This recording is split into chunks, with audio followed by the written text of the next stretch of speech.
दीपक दुबे, काफी मुश्किल होता होगा ऐसे 6 महीने में, और जैसे कि बता रहे हैं यहाँ पर शैलेश तिवारी जी कि दीपक एक जलता रहता है 6 महीने तक भी। काफी दिक्कत, बर्फ से पूरा ढका हुआ, ऐसे में दीपक का जलते रहना। और भी कुछ ऐसे चमत्कार, ऐसी कोई बातें केदारनाथ धाम से जुड़ी हुई जिनका जिक्र कभी हुआ हो? नहीं, कठिन तो वहाँ पर है, हो ही जाता है, क्योंकि जब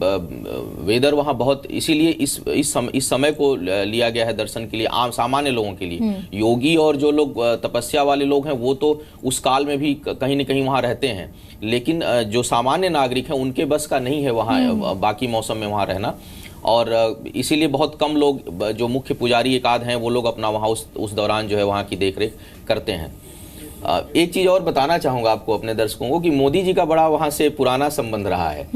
गरुड़ चट्टी पर मोदी जी लगभग 2 वर्ष बिताए हैं केदारनाथ में, तो इनका मुझे लगता है कि एक स्वाभाविक, और वहां से इन्होंने काफी ऊर्जा प्राप्त की है, वो स्थानीय ऊर्जा का है, तो इनका एक स्वाभाविक लगाव निश्चित वहां से होगा। 2 साल लगातार रहे हैं पंडित जी लगभग, किसी के माध्यम से मैंने सुना और पढ़ा है कि लगभग 2 साल जब इनका प्रवास काल था, जब ये जंगल में और तपस्या के हिमालय में काफी समय तक रहे, उसमें लगभग इन्होंने 2 साल का समय व्यतीत किया गरुड़ चट्टी पर। तो वो एक स्थान, बहुत सुरम्य स्थान है, योग और ध्यान के लिए जाना जाता है, तो वहाँ पर इन्होंने समय बिताया है, और मुझे लगता है कि वो एक सहज आकर्षण होगा इनके अंदर उस स्थान पर जाने के लिए। साध्वी जया भारती, पहले तो बद्रीनाथ में निवास करते थे भगवान शिव, और उसके बाद केदारनाथ चले गए। भगवान विष्णु ने कह दिया कि अब आप केदारनाथ चले जाइए। ये कथाएं हैं, और इन हमारी समस्त कथाओं के पीछे कोई आध्यात्मिक रहस्य आता है, परंतु केदारनाथ की जो वास्तविक जो एक प्रमाणिक कथा मिलती है, वो जो दुबे जी ने भी बताया कि जिस प्रकार शिव की खोज में, उनके दर्शनों की लालसा में जब पांडव आगे बढ़े, तो वहाँ पर जब उनके पहले दर्शन हुए, तो वह स्थान, वहाँ पर सिद्ध स्थान जो था, जो उनके हम्प, जो बैल का हम्प था, और उसके बाद वो जो कुछ और जो उनके हाथ थे और मुंह थे वो कहीं और भी निकले।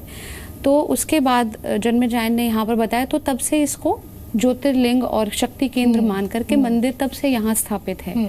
और इसी प्रकार जो बाकी ज्योतिर्लिंग हैं वो भी स्थापित हुए हैं। तो इन कथाओं के पीछे जो हमारा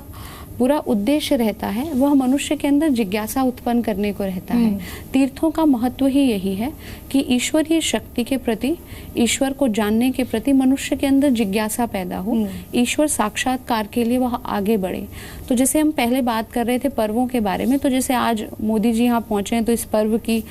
जो सिग्निफिकेंस है बहुत ज़्यादा बढ़ गया है कि एक हेड ऑफ स्टेट इतने इम्पोर्टेंट दिन पर वहाँ पहुँचे हैं। तो जब पर्व हैं, पर्व का मतलब होता है गांठ बांधना। गांठ हम किसी बात की तब बांधते हैं जब हमें वो याद रखनी हो। तो हर साल कुछ चीज़ों का रूटीन में आना, पर्व में आने का मतलब होता है कि कुछ चीज़ें जो हम अक्सर भूल जाते हैं, उन्हें दोबारा से याद कर लें। तो यहाँ पर ये याद आना होता है कि हम यहाँ क्यों आए हैं। अगर हम एज अ किसी रीज़न से केदारनाथ या और मंदिरों में और तीर्थ स्थानों पर जा रहे हैं, तो पर्व के रूप में जाते हैं, तो बताएं कि क्यों आए हैं। तो वहाँ पर, क्योंकि एक ऐसे स्थल हैं जहाँ सामान्य व्यक्ति भी आता है और तत्वज्ञानी महापुरुष भी आते हैं, जो ईश्वर को देखा है, जानते हैं, और वहाँ पर सामान्य मनुष्य और ज्ञानियों के बीच में संवाद होता है, और सामान्य मनुष्य इन स्थानों पर प्रश्न पूछ सकते हैं, अपनी जिज्ञासा। जैसे कुंभ, जो महाकुंभ की भी बात होती है, तो वहाँ पर भी संतों का जो संग होता है, ताकि अपनी ईश्वर के प्रति जिज्ञासा को मनुष्य शांत कर सके और ईश्वर को जानने के लिए जो भी मार्ग है उस पर आगे बढ़ सके, क्योंकि वह मार्ग जो ज्ञानी पुरुष है इन स्थानों पर उनको दे सकते हैं। शैलेश तिवारी जी, जैसा कि यहाँ पर साध्वी जया भारती कह रही हैं कि हर बार जब भी कोई ऐसी विजिट होती है, कहीं पर जाता है, कोई भी जाता है, कोई आम व्यक्ति जाता है, भक्त जाता है, या फिर हेड ऑफ द स्टेट जैसे कि प्रधानमंत्री मोदी अभी वहाँ पर पहुँच रहे हैं, तो गांठ बांध ली जाती है, यानी कि चीज़ों को याद कर लिया जाता है, और एक सवाल कि मैं कौन हूँ, मैं यहाँ पर क्यों आया हूँ। क्या आपको लगता है कि जितनी दफे प्रधानमंत्री मोदी जगह जगह भगवान शिव के दर्शन के लिए पहुंचे, पूजा अर्चना, खास पूजा अर्चना वहां पर की गई, हर बार ये कोशिश भी थी कि एक मैसेज दिया जाए ऑल ओवर द वर्ल्ड या फिर हमारे देश में एक एक कोने में कि हम यहाँ पर क्यों पहुंच रहे हैं, लोगों को यहाँ पर क्यों आना चाहिए, इनकी महत्ता क्या है, ऐतिहासिक, पौराणिक, इन सब चीजों का एक रिमाइंडर एक तरह से है लोगों के लिए ये? देखिए पूर्णिमा जी, यह तो बहुत ही गौरव की बात है कि भारत नरेंद्र मोदी जैसा प्रधानमंत्री को पाया है जो भगवान शिव की भक्ति कर रहे हैं और साथ ही साथ सनातन धर्म के प्रचार प्रसार कर रहे हैं। हाँ, किसी भी तीर्थ स्थल पर, धर्म स्थल पर जब आप जाते हैं तो लोग वहाँ मनोकामना के लिए जो है कुछ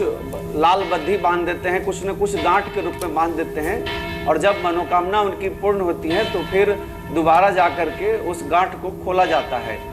जहाँ तक केदारनाथ की बात है, केदारनाथ जो मंदिर है इसका धड़ जो है केदारनाथ में है और इसका शीर जो है वह पशुपतिनाथ में है। जैसा कि दुबे जी बता रहे थे कि जब पांडवों ने एक महिष को, भैंस को, यहाँ पर जो केदारनाथ है वह 3 पहाड़ों के बीच घिरा हुआ है। जब 2 पहाड़ों के बीच में भीम ने पैर रखा और देखा कि जो भगवान शिव के रूप में होंगे वह हमारे पैर के नीचे से नहीं गुजरेंगे, तो वैसी स्थिति में जो है जो भैंस भगवान शिव के रूप में थे वह धरती में घुसने लगे, तो उनके पूंछ जब पकड़ा उन्होंने तो एक सिर जो है वह पशुपतिनाथ में है, और पशुपतिनाथ में जो पूजा की जाती है वह सिर के रूप में पूजा की जाती है और धड़ के रूप में जो है केदारनाथ में पूजा की जाती है।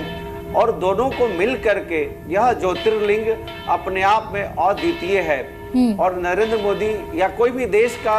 जो बड़ा व्यक्तित्व का व्यक्ति है, जो बड़े पद पर रहता है, अगर केदारनाथ जाता है तो वह पूरे भारत के बीच यह संदेश देता है कि ये जो हमारी पौराणिक